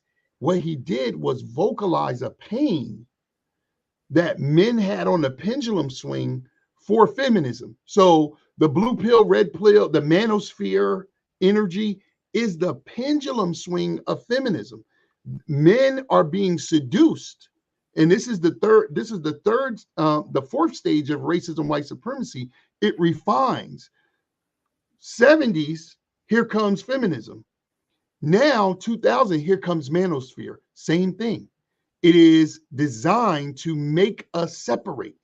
And so a lot of people have jumped on board of it because they tired of hearing the ideas of feminism. And women are shocked to see the level of hatred that some of these men have toward women. Some of Kevin Samuel's little children that's out here, oh, their stuff is like, I mean, it's worse than the pimps and stuff from the 70s. Wait, like these B's and these MF and B's, this, and they'll have like biological children. Are those his biological children or the people who? No, his biological. He had a daughter who him and her was having. The people inspired by. But I'm saying it's a bunch of people out there that have podcasts now like him and shows like him. It got to be like 100 of them that I've seen, and a lot of them they're striving to up his ante. So Kevin Samuels won to a certain degree because he was good looking. He had a certain aesthetic and a certain style. But now some of the dudes that are striving to capture his glory, they just took the part where he talked slick to women to the 90th degree. And so now it was even a group that came to remember the group that came to the Black Love School? I'm not even going to say who. It was one of the men in the group is the brother of a cultural giant in the Black conscious community. And he was what, 60 something years old? Definitely, yeah, 60. They was like, we love everything y'all doing, but we want y'all to come to our podcast because we giving black women hell. We don't let up. We hard on their ass. We just come in, start banging them. And I was like, hold up, brothers. Like y'all ain't even listening to what we saying. But they wanted to bring Nawasha on their show. No. So I said, oh, so y'all want to bring my wife on y'all show so y'all could just bust her over the head for 2 hours. I said, actually, she could handle all y'all, but I'm not letting her come on your show. Like, are you insane? You know what I mean? But so there's a lot of people out there that are ill qualified to even be talking They're about just ill. You could stop at ill. yeah. Because why would This is you? what I'm saying. Like, we don't listen to people who don't have money talk about money. Right. We don't listen to people who are not fit talk about fitness. We don't listen to people who don't have children talk about children rearing. This is the only realm, relationships is the only realm where all you have to do to get a following is tap their pain point. So if you hate women, I can have a podcast of 6 million followers and all we do is bash women.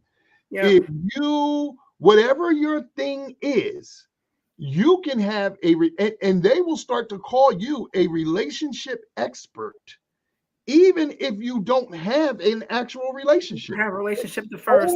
It's the only realm like that. We don't see that in any, there is no financial experts who don't have any money. There is no fitness experts who don't have fitness and wellness Right. in any, but there are, in fact, the majority of relationship experts do not have the 5 things that I talked about. They ain't in relationships. They don't like to compliment sex. They don't understand the greatest threat, which is racism, white supremacy.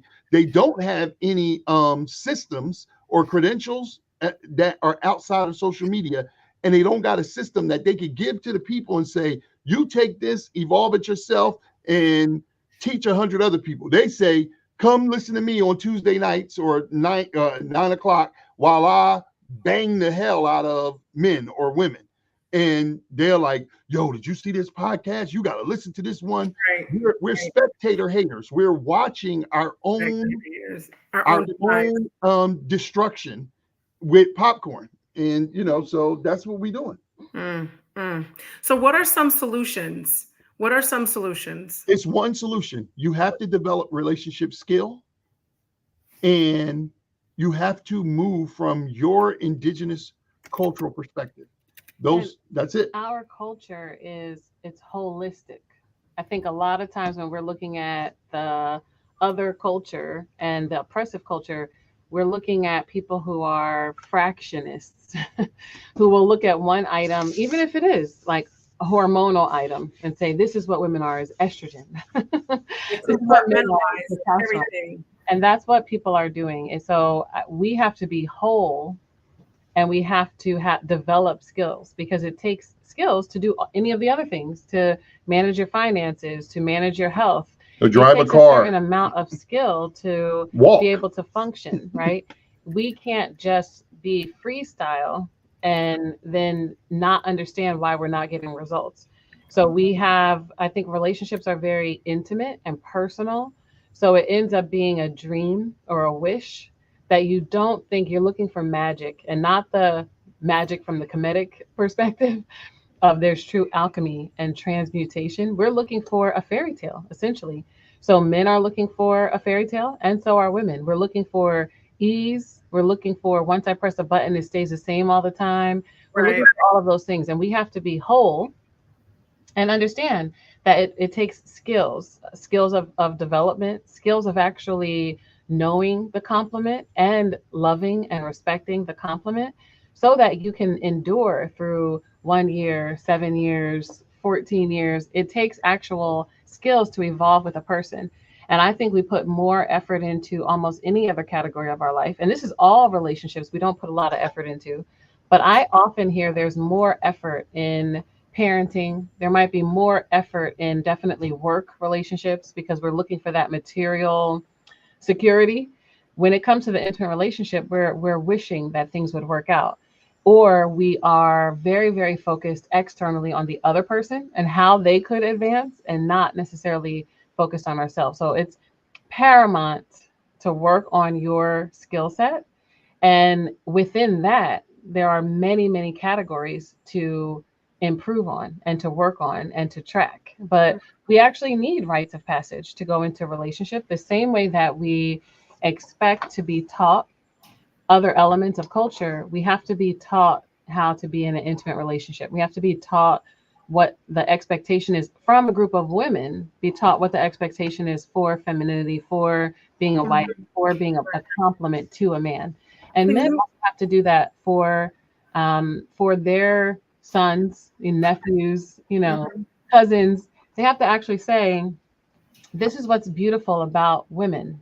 This is how you respect women. This is how you appreciate femininity in thought, in definitely what's physical, in emotion. This is the value of women. And when boys can be taught that and raised in that sense, where they're becoming men in a way that is holistic, and they're also taught to appreciate women in a way that is holistic, then we will have more skill development ahead of some of the experience in the toxicity. Right now, we are just allowed to do this for ourselves, right? We're now learning how to do a rite of passage, and not from the beginning perspective, but in this modern time. Reactionary. What does it actually mean to cultivate the self? We're just coming to that because it's not religion, it's not work, it's not some of the things that we've been enraptured Academia. in for the last. Can you tell us a little bit about the rites of passage, and when is the next time you guys are going to have that? Yeah, so we have a coma king and a coma queen. I do want to get to the 7 skills because I think that we talk about skill development. There's hundreds of skills, but we synthesize them to 7. And if you don't know these 7 skills, you won't have a successful relationship. I don't care who you are, you won't have it, right? But let me say, a coma king is a 14-week rites of passage, and it is for emotional fitness, 7 pillars of emotional fitness, which include emotional literacy, emotional vocabulary, emotional demonstration, emotional did I say emotional vocabulary? Yes. Emotional literacy, emotional intelligence, emotional literacy, emotional vocabulary, emotional demonstration. That's the proper order. Emotional strength, flexibility, and emotional endurance. And then social responsibility is doing the right thing at the right time for the right reasons in public or private, right? So that's what we deal with. And it's for scholars, lovers, warriors, and kings. And it's culturally based, African, Nubian, Kushite, Kemetic, and it's some Dagara Dogon and some Botswana in there. Because when you're looking at culture, you can take any Black culture, long as it's prior to colonialism. That's right. Anyone has our nature in it, and they're all equal. So we go right now. We're in week 10, and we have 4 more weeks. I have a group of 24 men. 2 of them are 70. One is 71. One is 70. Is my oldest, and my youngest are 24-year-old twins. And there's a group of men in between. And it's been a beautiful experience. We're coming to a close. And so we're doing that every year. So I'll talk about times, and you could talk about the Coma Queen. A coma queen is the lightening of the heart. So we're really focused on the Hall of Ma'at, of really understanding what it means to have a light heart and all that entails. So specifically, we're looking at the mind of a Black woman. So what is it? What do Black women before colonization and oppression and enslavement, what did we think about? And how did we nourish the mind? We were intelligent. We were diviners. We were spiritualists, right? We held the rituals. Those are some of the things that we had a knowledge base with. Then we look at the actual heart. So does it mean to have that organ? And the mythological heart, the symbolic heart, and what does it actually mean to emote and to be able to hold that range and to empathize and to feel, right? What does that make you do? And how does that make you feel responsible that you can do that? And then we look at the body. So it's the mind, the heart, and the body of an Indigenous Black woman.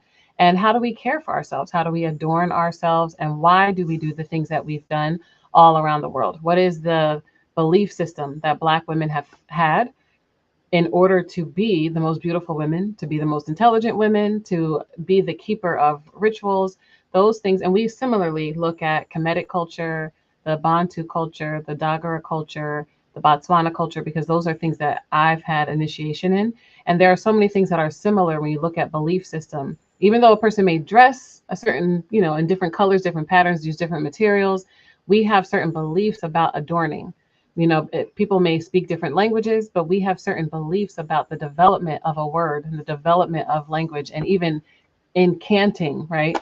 And invoking. We have those kinds of beliefs. And those are things that we need to, I think, have a general understanding of, especially as people who are outside sometimes, as Black Americans, people in the Caribbean, people in North America, South America. We're sometimes removed from the practice of our Indigenous culture. So we can have an affinity towards something and then almost fantasize or obsess about that specificity, as opposed to thinking of the general belief system and value system of those people. So whatever language you speak, whatever food you eat, those cultural elements are aspects of the culture. But the reason why you do whatever you do, that is the belief system, the value system of the culture. And sometimes because we're learning in reverse or attracted in reverse, we get stuck on the food and the language and the clothing and the adornments, as opposed to the belief system and the value system. Yeah. So for us, we're returning to symbolic thought versus symptomatic thought, as Infudishi would say. We're focused on ma'at, and we're focused on making it practical, livable, and moving into the future with the value system, as opposed to only the looking back part of Sankofa. The whole idea behind Sankofa is you will go back for what you lost, but you're taking it with you. So we want to be able to look at us as great people, Right. and look at us as great people moving into the future, instead of only stuck, with an idea that we had greatness in the past. Right. So when we get off, I'm going to have information on the rites of passage for a coma king and a coma queen. I'm going to get information on the 5 skills we need. Is that what you said? 7 skills. Yes, And I got it.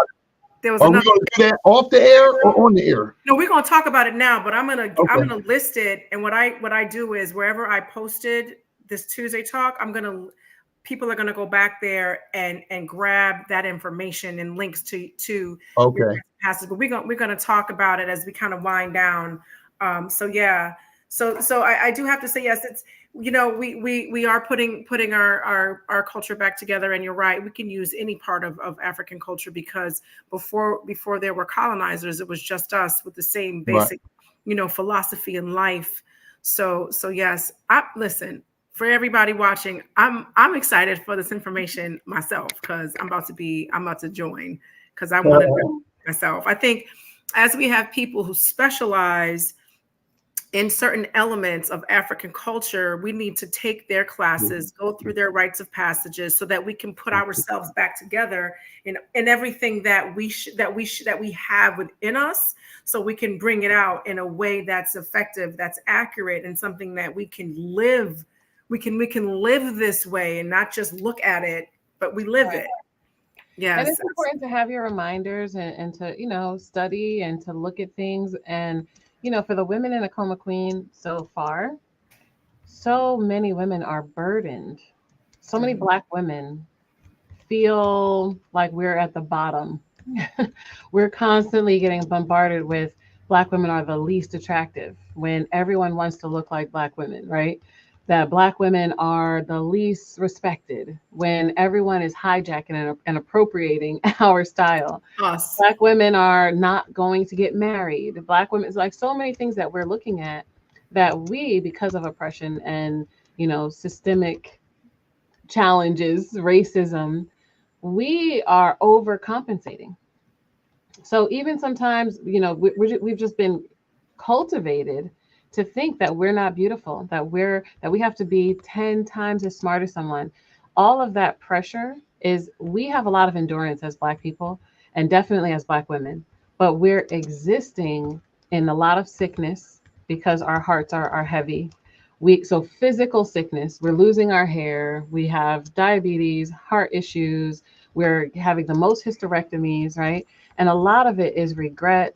A lot of it is disappointment. A lot of it is a lack of love, the unconditional love that comes in sisterhood, the Mhm. unconditional love that would come with our mothers and our family, and then the conflict between us and Black men.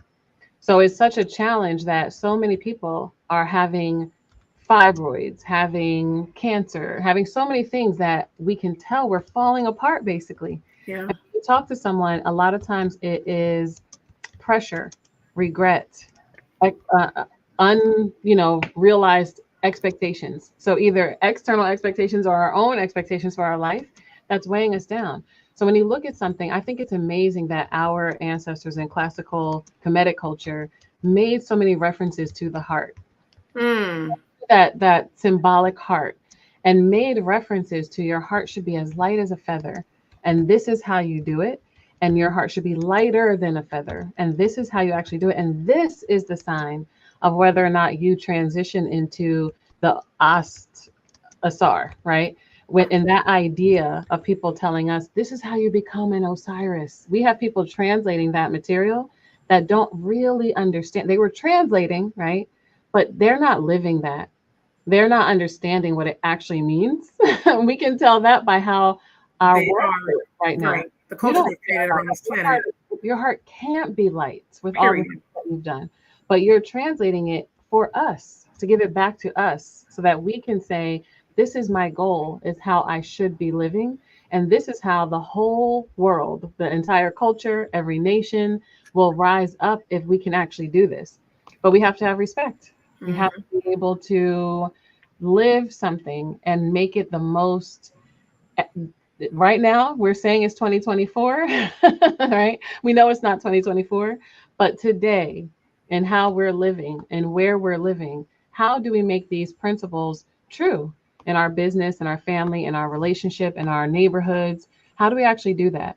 And not just having like a poster on the wall and not just saying, I've got my earrings, or like we have an ostrich feather, but to really be able to say, this is what it looks like in conversation with my daughter. This is what it looks like in conversation with my husband. This is what it looks like when I go to work, when I, write my papers, when I am positioning myself to give the news. We have to be able to return to something of the highest value. Otherwise, we are distant, we're detached, maybe at best admiring something in our past, admiring what we think is a distant culture, but we are not actually connected to it as though it really is our legacy, as though it Right. really is the older versions of us. We're not connected, we're not embodying it. Mhm. Mm. Yes. That's definitely something to think about. It's good. I wrote we have a 25,000 year recorded history of who we are, and and as we learn more about different initiations in this community, we're able to reclaim a lot of that. I think that a part of what's going on with Black people and with Black women is the angst has reached a point of no return, a boiling over point, which is going to enable people to really make changes. I see changes with some Black women who we are not taking on extra burden. If we need a nap, we're gonna take a nap. If we want a vacation, we're gonna take a vacation.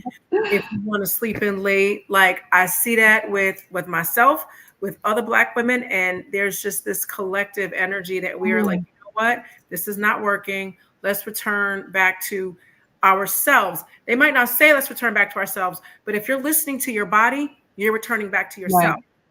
We had Absolutely. a whole week on sacred rest, and Ooh, we mhm. read Rest is Resistance, which is an excellent book. And we took a look at the NAP ministry, where the Black understanding of being, right, Even dreaming, daydreaming, sleeping has value. Where this culture, especially American culture, and what's been affected by the Americas, is all about production. You don't have value unless you're producing something, especially as Black people. So Yep. because as you are a product and a commodity, if you're not working and hustling and grinding and making something for somebody else, you don't have any value. No So value. one of the tenets is to just be, that your ideas come after rest, that you think clearly, you function better, and you're not going to fall apart. The whole I'll sleep when I'm dead and grind culture and team no sleep and all of those things that were a decade ago, people are literally breaking down. I think it's amazing. We knew that we had dream chambers in Kemetic culture, whole dream chambers where a person would log themselves in, go to sleep, and then ask a priest to help them interpret something. It was that serious, right? But in this culture, we think that if a child stares out the window, they're wasting time. Wasting You time. know, if a person, like you said, it's how dare you sleep in, right? How about you're sleeping? You Right. know, how about you're connecting with your ancestors? How about you can't not sleep? This is something that you can't stop doing. It's that vital. You can, there was somebody in the Guinness Book of World Records who got to however many days, 11 days, I believe. however many days of no sleep. They were falling apart. They couldn't walk. They were slurring their words. They were hallucinating, right? They even made a horror movie about it. Awake, was it called? Or whatever it was called. You can't not sleep. But the fact that we think we can push that off for work most of the time, right, means that that's what we think our value is in. We can't even be, we can't exist, we can't process, we can't have slow living, which is natural living, right? To be with our circadian rhythm and actually Mm-hmm. appreciate our body systems. We can't do that. We have to be up, we have to be productive, we have to be doing something, or we have no value. And we spent a whole weekend, it was difficult. Some people had a hard time pausing. Some people had a hard time saying, if I'm not doing something, am I lazy? And this is some of our conditioning that is not from us, but it is so Mm-hmm. deep that it's hard to pull up the roots to that kind of conditioning. But that's where I think you're right. Like, that's where we are. Because what we realize is, what's going to happen if I take this nap? Nothing. Nathan. Nathan Twitter is What's gonna going to happen. happen is I'm going to be You gonna, better. yeah, you're gonna wake up So and you're gonna then look better. You through experience, we're like, you know feel what? I'm better. gonna take the nap and You're I'm gonna gonna I'm heal. gonna relax and I'm gonna use my day off and all of the things that we kind of were hustled to believe that we shouldn't do Right. until we see the suffering, right? When we are hospitalized and then someone's like, oh, somebody could do your job for 3 weeks while you are hospitalized and you have to recover. Then you're like, oh, all the stuff that I was doing, turns out it can get done without me being there, right? But we Exactly. don't want to have to, we don't only want to use trauma, toxicity, chaos to change. We want to actually move towards a better thing instead of what we're constantly like just moving away from. Right. Let me go towards a higher vision for myself rather than I can only make a change when I'm desperate. I can only make a change when I'm like lower than the bottom, right? Or when I've lost something, when I am hospitalized, when I can't function anymore. We have to really return to the best way of being has been the way that we were traditionally, whether it was Mm-hmm. in relationship, diet, work, we've produced the best of the best things in every category Period. to follow the way of belief and the way of living that produce those things and realize that the facade, this is like the Wizard of Oz. We've been tricked. Right. We've We been hustled. behind the curtain, and it's the same person behind the curtain, and people, Yeah, and a sometimes little people, man. It's a you little know, and it's like the wizard. today we are the history right now of what's going to happen in the future. And so right now in the present, we can look back at history and we see the same people acting a fool then who's acting a fool now. But somehow people are fools and they think that what's going on today is not in succession of history. Your girl ain't no fool right Right. here. So it's, one of the things that is a common theme with Tuesday Talk is ultimately, no matter what category of living, which includes the life cycle of transitioning, just like what you just said, we produced the best.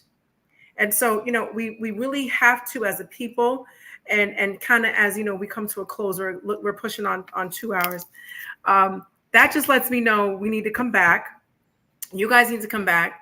And maybe we can bring some other people on who can go into depth of what they know. We need to get back to living our own way of life, no matter what it is. How did we used to brush our teeth? Let's figure that out. Yeah, Queenie Fuller used to say, "You don't even know how to use the bathroom properly." Yeah, you're supposed to be in a squat. Yeah, Exactly. yeah. Your colonization, you don't know how to. Millie Fuller Or, said give we birth. lost the ability to walk. That's crazy. Like we're walking, but we're walking like someone else, and that has been scientifically proven that we walk like our oppressors. Yeah, because we're using the shoes of our oppressors on the streets of our oppressors. Yeah.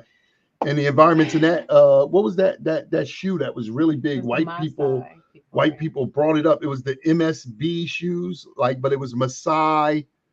They modeled the Maasai people in the way they walk, in the way their foot enters the ground, and they made these shoes. They were excellent. They still out there actually, but they were all the rave with white people, and it was the shoe was called the MSB, I think, shoe or something like that, MST, but the M is for Maasai.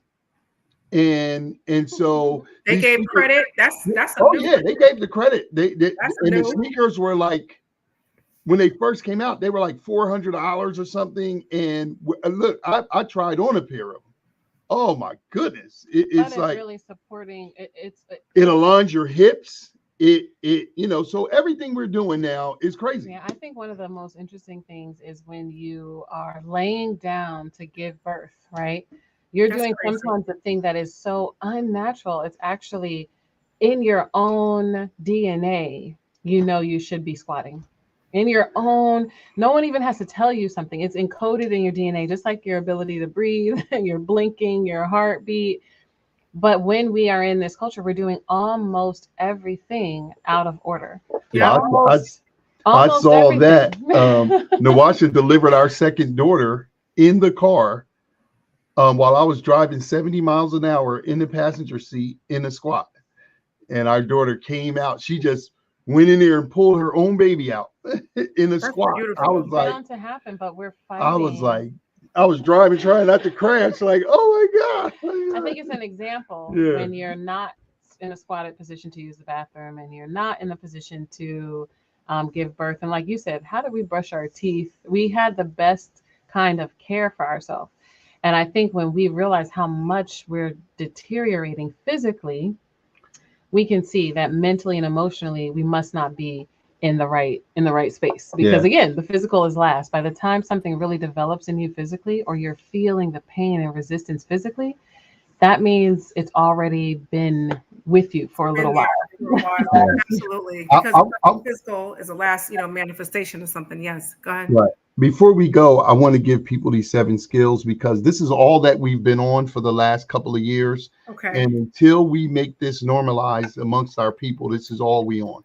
We're on, of course, we're on the 3 pillars of psychological reparation, that healing, relationship education, the art and science, and cultural initiation. Those are the 3 umbrellas. But we teaching these 7 skills. And number 1 is life and love purpose. It is, why am I alive and why am I with you? Number 2 is conscious courting. If you're single, that is the selection, vetting, and committing to a mate. But if you're mated or married, that is the community of men and women that are alike, that help give you distinction and perspective on your relationship. If you stay by yourself, you will lose yourself as a couple, right? If you stay on a little couple island, it's me and you against the world will win, right? So number 3 is 3D communication. We have to have the 3 dimensions. The first one is thoughts and feelings, because every feeling came from a thought, and every thought produces a feeling. So that's the first dimension. Number 2 is understanding, the bridge that helps us understand that we understand each other, whether we agree or not.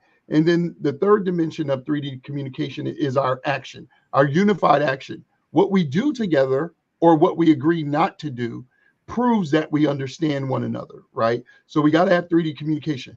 Number 4, we got to harmonize styles. Men and women are not alike. We're never going to be alike, and we're very different, like a lock and a key.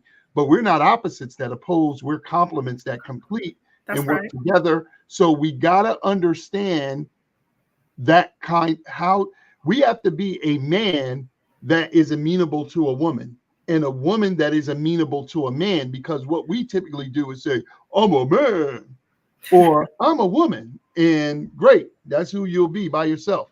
So we got to learn to harmonize styles. Then 5, we got to have intimacy in sex. It's an emotional vulnerability that creates intimacy, and it's from intimacy that we should be having sex. That's how we have mind-blowing sex, and we consistently reach orgasm, which in African culture is man and woman climaxing at the same moment. Then we got to be able to resolve conflict. Conflict comes up every day, damn near, for every couple, 7 to 10 times a week, little conflicts or big conflicts, but we must have a system that resolves them. And then finally, we got to have a power couple love legacy. What is our relationship going to mean to the children that are watching, to the elders, to the community? And in our legacy, long after our lives, we can go back to Ursa Ma'aset Tepenra Mesu Mary Amen and his wife, Mary Mut, and we can see, oh, this is when they brought Netter Hedge and Netter Hemet to the vocabulary, and they created a certain kind of energy with the statues, and all throughout the dynastic periods and all throughout our different regions, wherever we were in the world, there are relationships that are so etched in our brain, even in entertainment, like Bill and Bill Cosby and what's her name? What was his wife? Alicia Rashad or Claire Cosby. Yeah, I'm saying their stage name. Alicia Rashad. Yeah. But her name was Claire on the show. And what was his name on the show? Was it Heathcliff Huxtable? Heathcliff, yeah. Heathcliff and Claire. Fred and Elizabeth. Those kind of people. They're etched in our psychology because they represent something. I always say Sanford and Son, when you look at that show, Elizabeth is a character, but we never see her. She's in the spirit realm, but he's always talking to her, and that's African culture. Yep. And Red Fox wrote that in there, and Red Fox and Malcolm X used to be roommates. So he was very it was Detroit Red, and wherever he's from, Chicago Red, Chicago Red, yeah. Chicago Detroit Red and Chicago Red, yeah. So we got to have those 7 skills. If you don't have those 7 skills, you're not going to make it. So, and in each one of them skills is about 50 other skills, but we've synthesized them into that 7 so that and that's what we help people learn, master, and utilize so that they can have success in their relationship. So thank you. You are most certainly welcome, both of you. I love it when you guys are here, and you seeing these 7 skills. That's another Tuesday talk where we can really kind of go in depth in that, or maybe Absolutely. 7 Tuesday talks. Maybe you just have the whole season next year, so we can make sure we get that. So people, whether you're watching live or whether you're watching the recording, please understand that in order to return to an African natural lifestyle, we have to understand cognitively what it is. People have done this work. They have done the love work, the work of love, the work of relationships, the work of intimacy, the work of feminine, the work of masculine. They've done this work. So you don't have to do it. Go learn. These are our teachers in the relationship realm. These are our teachers in the realm of everything that they've been discussing, especially when we have a rites of passage. So like I've done before, go back to where you saw this. I'm going to update it and make sure that you are investing in yourself and in your growth. And also, Abu Vernon says from the African village, we don't do this for money, but we need money to do this. And, it's not incredibly expensive to run Tuesday Talk, but it's not free either. So if you can go buy an expensive, nasty tasting apartheid cup of Starbucks coffee, you can hook your girl up on the Cash App, so we can continue to bring these wonderful people here. All right. Okay. Anyway, I want to thank all of you who come and support and watch Tuesday Talk, and I want to thank Nawasha, who I always mess this up when I go live, but when I'm not, I get it right. Mansha. Edu, right, Yeah. right. Manshu and Nawasha. I'm sorry. Oh my God. Oh, that's okay. That's okay. We love you. Oh my God. We love you. Oh, They good, call us good, all good. kind of stuff. We get all kind. Trust me, we get way worse than that. Trust me. Okay. So I'm gonna bid everyone a farewell and return back to where you saw this. I'm gonna give you the information. Please do your research. Go to their website and learn about these rites of passages, because we need these so that we can continue our collective learning. We're all going in the right direction, and one day we're going to look and see we're in this space. It's not going to happen overnight, but these types of rites of passages and learning this information is one step. It's a giant step, and when we're back to normal, we're going to be like, why do we do this? By doing steps like this right here. Okay, so you guys hang back in backstage, and I'm going to end the live. And Shemem Hotep, I will see all of you soon next Tuesday. Shemem Hotep.